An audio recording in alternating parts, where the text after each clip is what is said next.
Malik kembali duduk dengan lemas, menunduk dengan kedua tangan menopang kepala. Malik mulai putus asa harus mencari Karin kemana lagi. Malik, Anthony menepuk pundaknya pelan. Cerita saja padaku, siapa tahu aku bisa bantu. Aku juga tidak ingin sesuatu yang buruk terjadi padanya. Malik menghela napas panjang lalu bersandar lesu dengan wajah mengada. Ceritanya panjang, Ton. Aku punya banyak waktu untuk mendengarkan. Ceritalah, bagaimanapun juga kita ini pernah menjadi teman baik. Orang tuaku juga sedang tidak ada di rumah, jadi kamu bisa bercerita dengan bebas di sini. Malik menarik napas dalam-dalam, lalu menghembuskannya perlahan, menerawang kembali setiap cuplikan kejadian, dan mulai menceritakannya pada Anthony. Gila, segampang itu kamu mentalak Karin hanya karena sesuatu yang belum pasti. Nada bicaranya terdengar kecewa sekaligus menyeratkan amarah. Memalukan sekali sikapmu itu, Malik.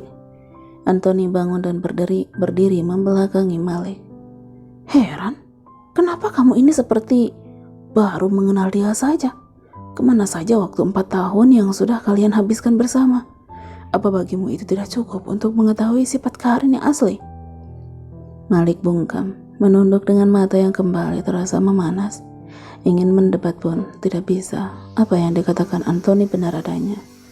Harusnya dengan 4 tahun usia pernikahan mereka, Malik bisa tahu Karin tipe wanita yang seperti apa. Tidak mungkin dia melakukan hal serendah itu. Bahkan untuk keluar rumah saja dia tidak berani tanpa mendapat izin darinya. Kamu itu belum pantas disebut seorang suami, Malik. Kamu egois dan mudah sekali emosimu itu meledak tanpa mencari tahu kebenarannya dulu. Harusnya kamu jangan menikah saja kalau belum siap menjadi laki-laki yang bisa berpikir dewasa. Kelakuanmu yang kekanak-kanakan dan ingin menang sendiri itu hanya bisa menyakiti pasanganmu. Malik terisak lagi tanpa bisa menahannya.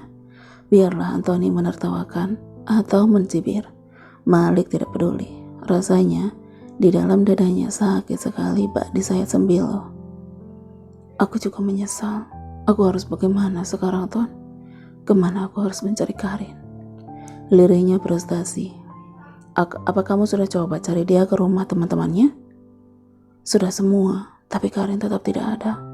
Aku pergi ke sana sebelum mencari dia ke sini.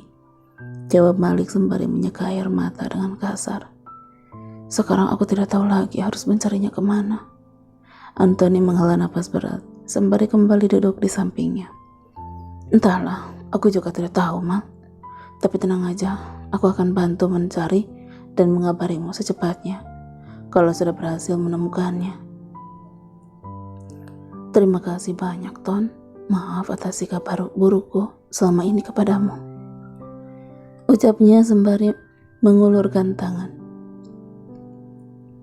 Tidak masalah, aku tahu. Kamu hanya sedang cemburu dan marah aja. Kita berteman lagi? Balas menjabat tangan Malik sembari tersenyum tipis. Tentu saja. Malik mengangguk. Aku akan coba melaporkan kehilangan Karin ini kepada pihak berwajib. Siapa tahu dengan upaya ini, Karin jadi bisa lebih cepat ditemukan. Aku setuju dengan idemu itu, sahutnya sembari mengangguk-angguk. Baru saja Malik hendak berdiri, ponsel di saku berdering. Melihat nama Papa terpampang jelas di layar. Dengan cepat Malik menjawabnya. Halo, Pak. Kamu di mana? Masih di rumah Anthony. Kenapa? Cepat pulang sekarang juga. Ada apa? Kenapa Papa terdengar panik begitu? Apa Mama baik-baik aja kan? Mamamu baik-baik aja. Sudah, jangan banyak tanya. Cepat kemari sekarang juga. Iya, Pak. Iya, aku pulang sekarang. Jawab Malik lalu mematikan sambungan teleponnya. Ada apa? Tidak tahu, Papa terdengar khawatir dan minta aku pulang secepatnya. Aku pamit ya, terima kasih banyak sebelumnya atas niat baikmu itu, Ton.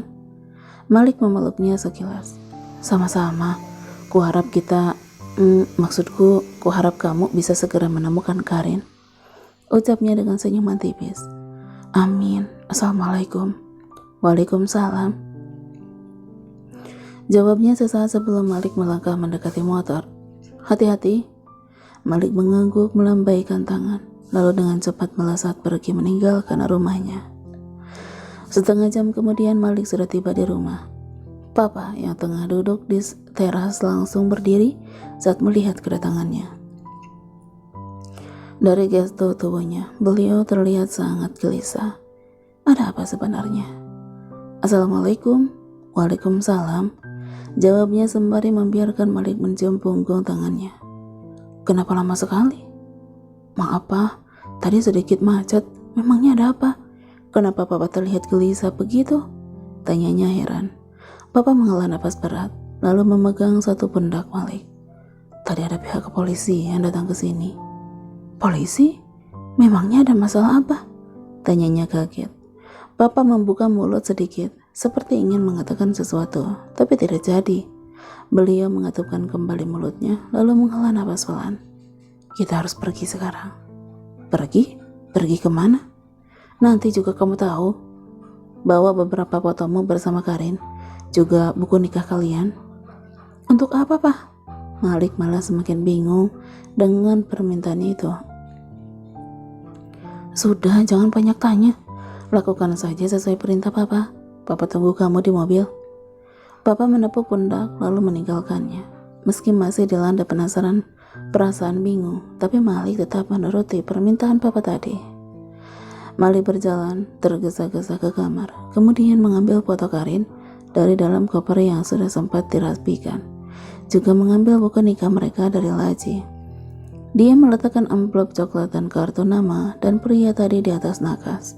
Sebelum akhirnya Malik bergegas keluar untuk menemui Papa. Saat tengah berjalan menuruni tangga, Mama terlihat buru-buru baru keluar dari kamarnya. Beliau berjalan melewati Malik begitu saja, menuju dapur tanpa menoleh dan mengatakan apapun. Jika tidak teringat dengan Papa yang meminta buru-buru, ingin sekali dia meminta penjelasan Mama atas kejahatan yang sudah dilakukannya terhadap Karin. Namun tidak untuk saat ini.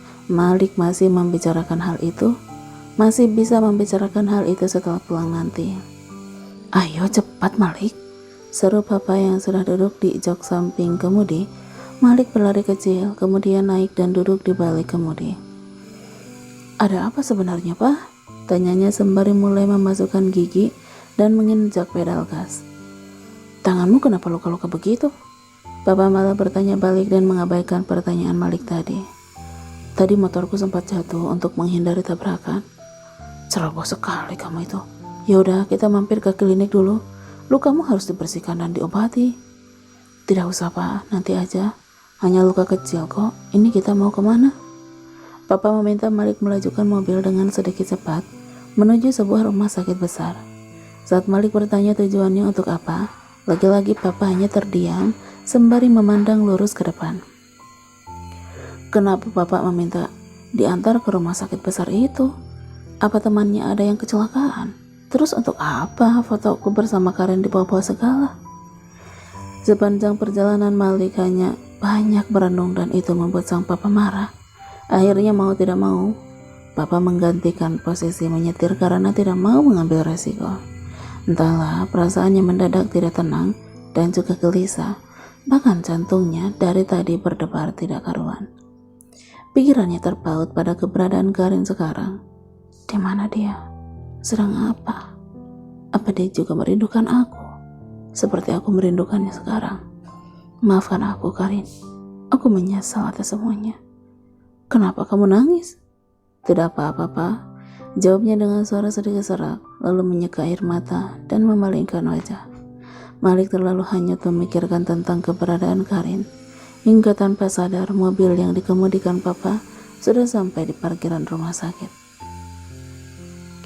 Dalam hati Malik terus bertanya tujuan Papa membawanya kemari, terlebih lagi melihat banyaknya orang dan beberapa wartawan. Dari samar-samar percakapan yang dia dengar, ternyata mereka anggota keluarga dari korban kapal yang sedang menunggu proses identifikasi korban meninggal. Dek, kenapa jantungku tiba-tiba berdetak kencang seperti ini saat teringat berita itu? Ayo Malik, Papa menepuk pundaknya karena sempat berhenti melangkah sejenak. Kenapa kita kesini, Pak? Apa teman Papa termasuk korban dari kecelakaan itu? Papa terdiam sejenak lalu tersenyum tipis. Kamu akan tahu sebentar lagi, ayo. Ajaknya sembari merangkul bahunya.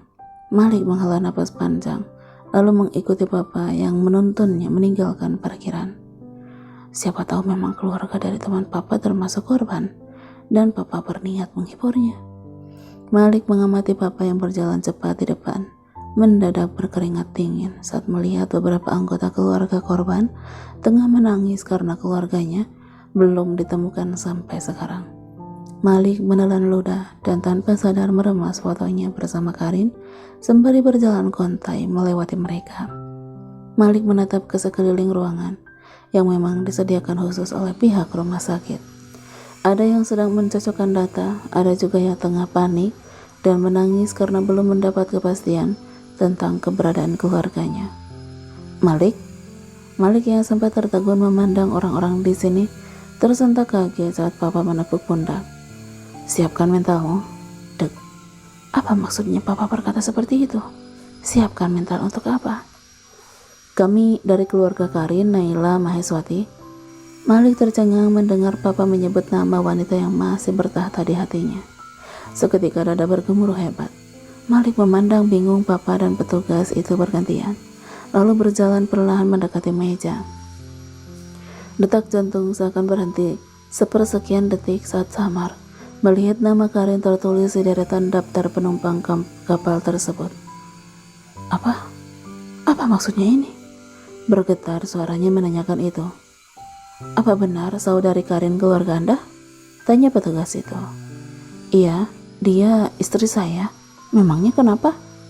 Malik seperti tengah bermimpi antara percaya dan tidak, dan dengan yang sedang terjadi sekarang. Bapak membawa dokumen-dokumen yang kami minta untuk pencocokan? Malik bergeming, menatap nanar lembaran nama-nama korban yang tergeletak di atas meja. Malik terdiam dengan pikiran dan perasaan yang mulai takut. Kalut, Bapak mengambil foto dan dokumen pernikahan darinya. Sementara perlahan tangan Malik terulur meraih selembar kertas di meja dan memandang tak percaya nama Karin yang tercetak jelas dalam urutan tersebut. Setelah mencocokkan dengan data yang kalian bawa, ternyata korban bernama Karin memang keluar negara dari Papa. Kami turut berduka cita atas apa yang terjadi. Jenazah saudari tidak, tukas Malik pelan. Kalian pasti sedang bergurau kan? Kalian pasti sedang mengerjaiku kan? Tidak mungkin Karin ada dalam kapal itu. Tidak mungkin. Malik menggeleng, tertawa kecil, sembari mundur beberapa langkah. Malik, dengarkan dulu penjelasan mereka. Tidak, Pak. Suara Malik mulai meninggi. Tidak mungkin Karin korban di kapal itu. Karin ada di panti, Pak. Karin ada di panti. Karin selamat. Karin tidak mungkin pergi kemanapun, Pak. Tidak akan. Nama istri Bapak memang terdaftar sebagai penumpang kapal tersebut, dan kami menemukan ini saat melakukan pencarian korban yang meninggal juga hilang. Malik terpaku menatap kartu identitas penduduk yang disodorkan petugas. Napasnya kian tercekat, seiring bulir bening yang tak mau berhenti merembes dari kedua mata. Karin, lirihnya, bergetar seraya menerima kartu identitas tersebut. Tubuhnya serasa tidak bertenaga lagi. Hatinya sakit tidak disayat. Bak disayat belati berkarat. Tidak mungkin. Ini tidak mungkin terjadi. Ini pasti hanya orang yang mirip dengannya saja. Ikhlaskan, Malik. Kamu harus belajar menerima kenyataan ini. Karin sudah tiada. Jangan ngaco, Pak. Tanpa sadar Malik membentak Papa sambil berurai air mata. Tidak mungkin Karin ada di kapal itu. Dia tidak pernah pergi jauh, Pak. Tidak pernah. Karin itu pulang ke panti. Malik mematung seketika saat teringat kembali percakapan dengan Bu Wati dan Antoni tadi. Kenyataan bahwa Karin memang tidak ada di sana seolah menamparnya pada kenyataan ini. Karin. Malik mundur sembari terus menggumamkan namanya.